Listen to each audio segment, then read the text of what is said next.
Channel देखने और सुनने वाले सभी छात्र छात्राओं का मैं तहे दिल से स्वागत करती हूँ।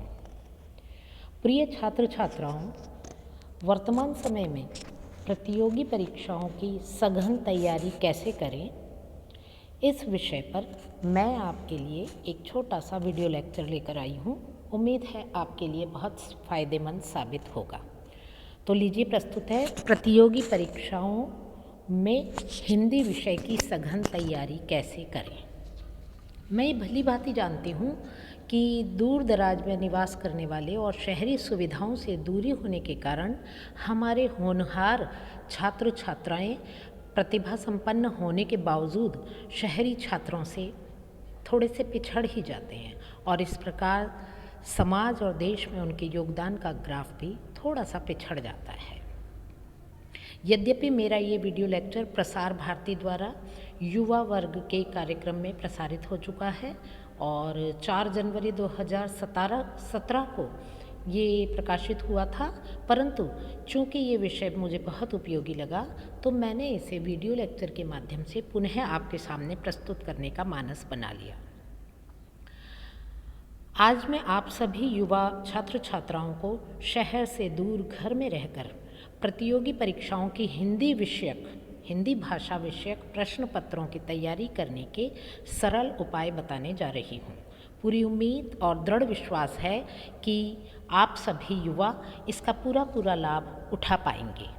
हमारे युवा छात्र छात्राएं केंद्र व राज्य सरकार द्वारा प्रतिवर्ष आयोजित की जाने वाली विभिन्न परीक्षाओं जैसे STC, BEd, NET, SLET, bank, LIC, railways, police constable, tehsildar, ग्राम सेवक तथा आरएएस, आईएएस आदि में सफलता पाने के लिए हिंदी विषय की सफल और सघन तैयारी कैसे करें और उसमें अपना भविष्य कैसे बनाएं आदि बातों पर आज हम यहाँ सिलसिलेवार चर्चा करेंगे।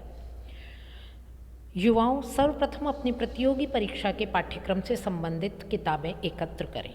पाठ्यक्रम में समाहित टेक्स्ट से जुड़ी सहायक पुस्तकें भी अर्थात जो रेफरेंस बुक्स हैं वे भी यथासंभव आसपास के स्कूल कॉलेज की लाइब्रेरी से घर ले आएं। उसके पश्चात इस विषय की तैयारी के लिए नियमित दिनचर्या और टाइम टेबल अवश्य बनाएं।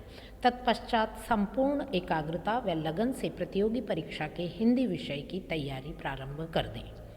प्रतियोगी परीक्षाओं में हिंदी साहित्य, भाषा तथा ज्ञान से जुड़े प्रश्न वस्तुनिष्ठ, अति लघुत्तरात्मक, लघुत्तरात्मक, व्याख्यात्मक तथा निबंधात्मक आदि रूपों में विभाजित होते हैं, जिनका हम यहाँ क्रमिक रूप से वर्णन भी करेंगे। पहले हम बात करते हैं वस्तुनिष्ठ प्रश्नों के बारे में। तो वस्तुनिष्ठ प्रश्नों को हल करने के लिए पाठ्यक्रम का समूचा गहन और समग्र अध्ययन परम आवश्यक होता है। मेरी बात समझ गए होंगे। A to Z, one two all अध्ययन आपको करना बहुत ज़रूरी है।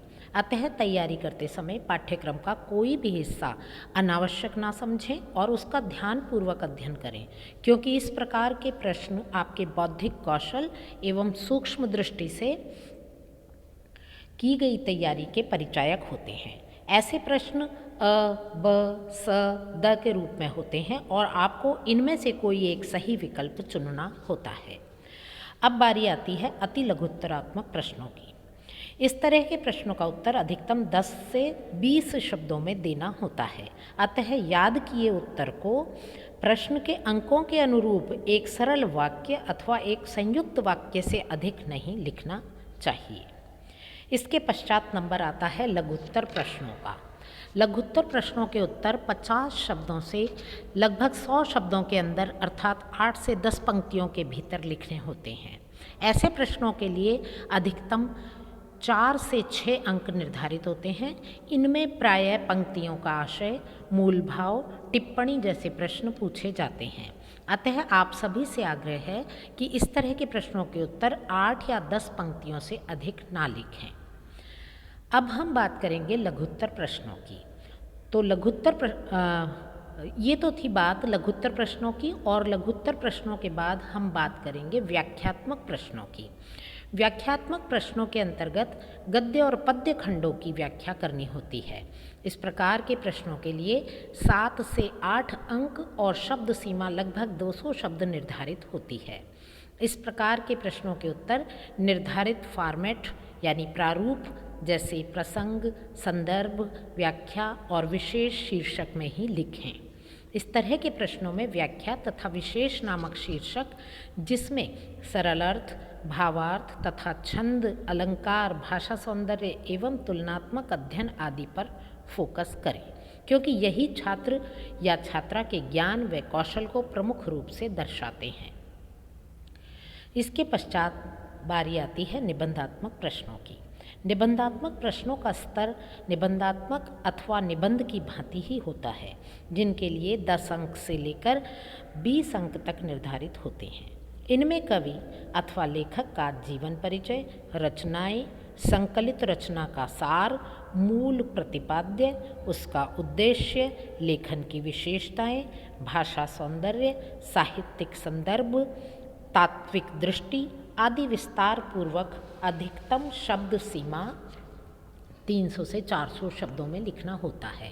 इसमें विषय विशेष पर निबंध लेखन भी शामिल होता है, जिसकी शब्द सीमा लगभग 300 से 500 भी हो सकती है। मेरी दृष्टि में परीक्षार्थी ऐसे प्रश्नों की तैयारी हमेशा नोट्स बनाकर अथवा मुख्य विषयों को बिंदु रूप में लिखकर करें, जिससे अंत समय तक आप इनका दोहरान कर सकें। इन सब बातों के अतिरिक्त बाजार में मॉडल पेपर उपलब्ध होते हैं। समय मिलने पर इन्हें भी घड़ी में समय देखकर हल करें, यानी कि समय प्रबंधन भी बहुत ज़रूरी होता है, जिससे आने वाले प्रश्न पत्र को आप जान सकेंगे, उसके फोबिया से बच सकेंगे और निर्धारित समय में पूरा प्रश्न पत्र हल करने में सक्षम भी बन पाएंगे। इस रफ्तार से समूचे पाठ्यक्रम का लगभग 3 बार दोहरान कर डालें। अंत में जब आप प्रतियोगी परीक्षा की तैयारी पूर्ण कर लें तो निम्न टिप्स पर दृष्टिपात करना ना भूलें। वैसे ये टिप्स आप प्रारंभ में भी अपनाएं तो कोई भी कमी नहीं होगी। जैसे पढ़ने के लिए साफ सुथरे एवं शांत स्थल का चयन करें। लिख कर उच्चारण करते हुए पढ़ने और लिखने का अभ्यास करें। उत्तर की शब्द सीमा तथा अंक योजना पर पूरा फोकस करें। ऐसा ना हो कि शब्द सीमा से बहुत लंबा चौड़ा उत्तर लिख दें और अंक योजना को बिना ध्यान दिए हुए अगर आपने उसी प्रश्न को निबंधात्मक रूप में, लघुत्तरात्मक में याद किया है तो उसका उत्तर अति संक्षिप्त करना भी आपको आना चाहिए। तो उत्तर की शब्द सीमा तथा अंक योजना बहुत ही मुख्य होती है और इस पर पूरा ध्यान दें। अगला बिंदु ये हो सकता है, प्रश्न को पढ़कर यह ज्ञात करने की कोशिश करें कि एग्जामिनर उत्तर स्वरूप आपसे क्या चाहता है। अर्थात प्रश्न को पढ़कर सर्वप्रथम उसका उत्तर निर्धारित करके ही उत्तर लिखना प्रारंभ करें, यानी कि 1 मिनट या कुछ सेकंड आपको उत्तर योजना को बनाने में बिताना चाहिए। उत्तर समझ न आने की स्थिति में, ऐसा भी होता है कई बार हमें कोई प्रश्न का उत्तर आता ही नहीं है, तो ऐसी स्थिति में आप क्या करें, उत्तर समझ न आने की स्थिति में शांत व एकाग्रचित्त हो मन ही मन प्रश्न को 4-5 बार पढ़ें। इस प्रकार 4-5 बार शांत चित्त से प्रश्न को पढ़ने पर कभी कभी हमको पिछला याद किया हुआ उत्तर या ऐसी कोई दिशा प्राप्त हो जाती है जिससे हम उस क्षेत्र में उस प्रश्न का उत्तर कुछ पूर्ण कर पाते हैं। इस प्रकार हमारे छात्र छात्राएं पूरी स्फूर्ति, कड़ी मेहनत एवं पूर्ण लगनशीलता के साथ अगर प्रतियोगी परीक्षाओं की तैयारी करेंगे तो सफलता अवश्य पाएंगे। हिंदी विषय के रूप में मैं सिर्फ यही कहना चाहती हूँ कि हिंदी हमारी माँ की ज़ुबान है और माँ की तरह अपनत्व, सरलता और सहजता के गुणों से ओतप्रोत भी है। बस आवश्यकता है तो इसे जानने और सही रूप से इसमें कुशलता प्राप्त करने की।